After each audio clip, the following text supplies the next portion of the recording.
Alright, time to talk about the 12 Rounds franchise. It's a 12 Rounds trilogy. There's 12 Rounds, 12 Rounds 2, Reloaded, and 12 Rounds 3, Lockdown. The first two films revolve around a person being put through a game and a set of obstacles to go through. In the first two movies, 12 Rounds is a game. Even though they both have different main characters and different villains, they play a different version of 12 Rounds. In the third film, however, 12 Rounds doesn't refer to the game, but rather how many bullets he has in his gun. 12. So, we're talking about the first one. So, John Cena, alright? Now, this movie, the story is that Officer Danny Fisher, played by John Cena, is on the job one night when there's a radio call through to catch a criminal named Miles Fisher. Fisher does, but at the expense of... Not Miles Fisher, Miles Jackson. Fisher does catch Jackson, but at the expense of Jackson's girlfriend. She ends up dead. 1 year later, Jackson escapes from prison to exact his revenge on now Detective Danny Fisher, John Cena. Miles Jackson is played by Aidan Gillen. Great performance as well. And part of Miles' revenge is to kidnap Molly, Danny's wife, played by Ashley Scott. Now, throughout the film, Danny's put through these trials, these rounds. There's 12 of them. And I always thought that, WWE started making movies. They had The Rock, right? You had,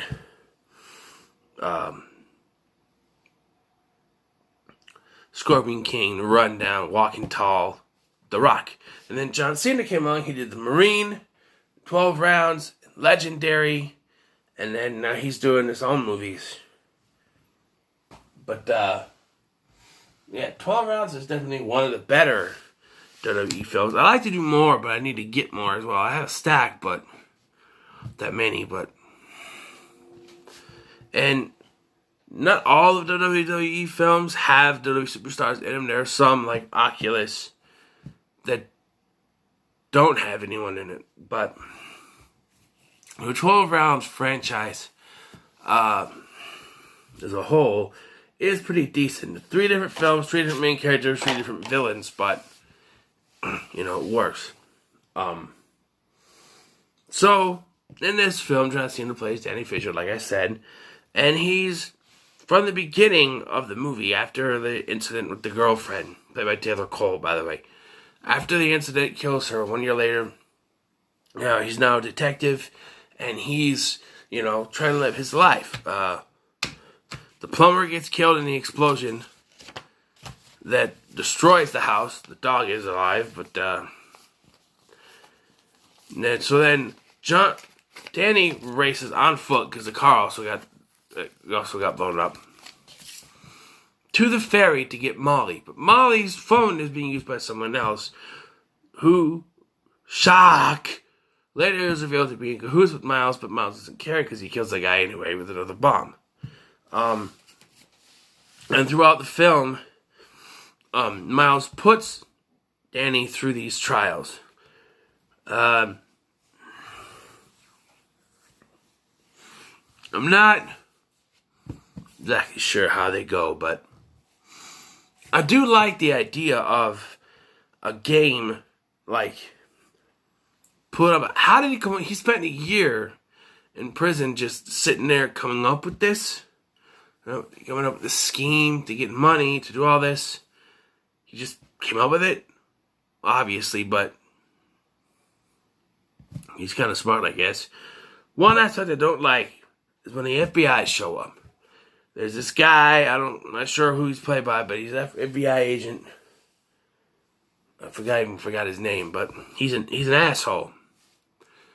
Because, like most cops in movies, they think they know what's going on, and whatever anyone else says is wrong. So he's always butting heads with his partner Santiago. It was George and Santiago, but what I do like is that George does come around eventually to this whole thing, from place to place, and just trying to get his girlfriend back. One of the strongest scenes I think John Cena does in this is the scene where he gets on a bus, and he walks in and he sees Molly, but then he notices that she has a bomb strapped to her. What can you do? You want to run up, you want to hold your girlfriend or wife, whatever, in your arms, but there's a bomb attached to her. You go near her, boom. It's a strong scene. And Cena's, Danny's just trying to get his wife back. That's all he wants. It takes him to the fire station, when his brother is threatened. So, and then that takes him to somewhere. But it all leads to the conclusion of this, where it turns out it wasn't just about revenge. Miles wanted money, like a whole lot of money. During this fire thing, the fire truck is left on a pier somewhere. I think it's a pier, something by a river or something. And Miles uses that truck to take all the money from a Federal Reserve, a mint, Department of Printing and something. And he puts it, now this is what always confused me, he puts it in the water tank. So all that money is going to get wet. And then he puts it in duffel bags, and he's going to use Molly to fly the hospital's helicopter out of there. And this whole 12 rounds has been about misleading Danny. And I know he's the villain, but I kind of like that. Like, you make them think that they're doing something, and they keep going. And the last coup that he gave them was going to lead them to the grave of Miles's girlfriend. But that would have been a decoy, because he's really doing one thing. And then Danny's able to figure out, hey, wait a minute. If I didn't do this and I didn't do that, then he wouldn't have this, he wouldn't have that. It's a decoy. Turn around. And he's going to go save Molly at the hospital. So he's smart. I also like that it takes place over one consecutive day. So there's from morning to that night, it's one day. I like that. There's movies out there that go through multiple days, but this one is like one day. And the second one goes, the other two, they're also on the same nights. Not the same night, but they take place during one consecutive night, I believe. But it's just, One thing I want to say for this, I think John Cena is only his second film, and he's pretty good for an actor, even here. The first one was The Marine, of course, but yeah, and even I gotta praise Aidan Gillen too, because he's great in this, great villain. Let's see, do I have anything negative to say about it?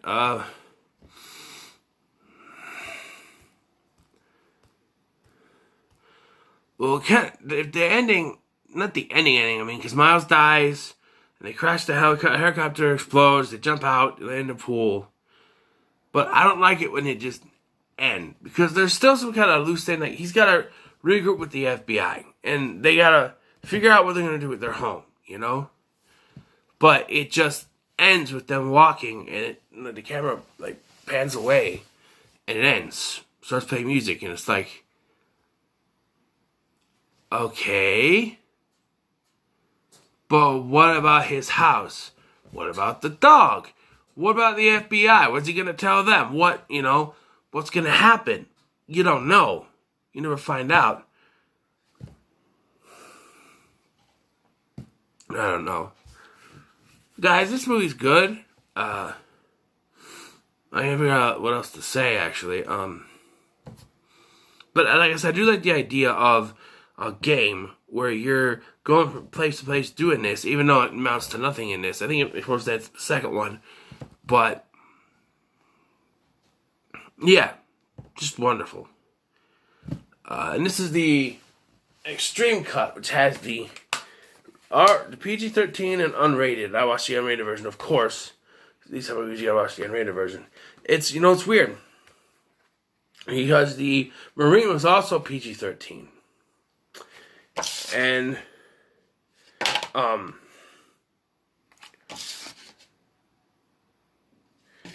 and then it came out with an unrated cut. And then you have 12 Rounds 2, which is rated R. 12 Rounds 3, which is rated R. And all the Marine movies from 2 to 6 are all rated R. So it's like, we do the extended, unrated cuts, and then the other ones we just make them rated R. That's how it works, I guess. But yeah, so that's 12 Rounds. Pretty good film. I'm going to give it an 8 out of 10. Because I really enjoy the film. John Cena is great in it. It's an 8 out of 10 for me. So guys, what are your thoughts on 12 Rounds? Let me know in the comments below. Like, share, and subscribe. Hustle, loyalty, respect. Okay, that sounds stupid.